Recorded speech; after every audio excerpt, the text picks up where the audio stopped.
সুনামগঞ্জ শহরে বেড়েছে মশার উপদ্রব, সেই সাথে বাড়ছে নানা ধরনের রোগ। মশা নিধনে পৌর কর্তৃপক্ষের উদ্যোগ না থাকায় ক্ষুব্ধ নগরবাসী। এ বিষয়ে আরো জানাতে সুনামগঞ্জ থেকে সরাসরি যুক্ত হচ্ছেন প্রতিনিধি মেহেদী হাসান। মেহেদী হাসান, যারা কর্তৃপক্ষ আছেন তারা এই বিষয়ে নীরব কেন, বা তাদের ব্যাখ্যাটা কি, তারা কি বলছে এটা নিয়ে?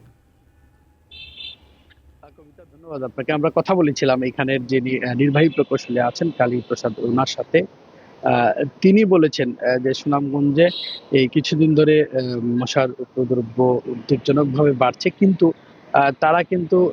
তারা বলছেন যে তারা ৩-৪ বার ঔষধ পরিবর্তন করেছেন।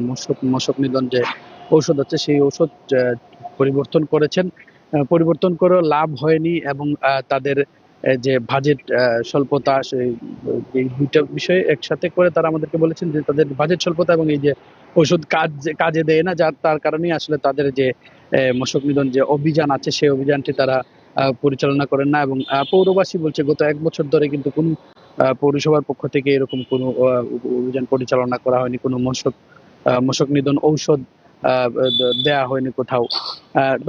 পৌরবাসীরা বলছেন যদি পৌরসভা থেকে এরকম কোনো উদ্যোগ নেওয়া হতো তাহলে হয়তো মশার যে উদ্বেগজনকভাবে যে বাড়াটা, সেই মশা কিন্তু কিছুটা কমতো। আমরা কথা বলেছিলাম এখানের যিনি কর্মকর্তা আছেন তার সাথে, তিনি একই কথা বলেছেন। তবে তিনি আরেকটি কথা বলেছেন, তারা এই এখন যে অবস্থা আছে, কিছু কিছু সরকারি অফিসে তারা অফিসের কর্মকর্তারা চাইলে পরে তারা এই যে তাদের যে মশক নিধন ওষুধটা আছে সেটি তারা দেন।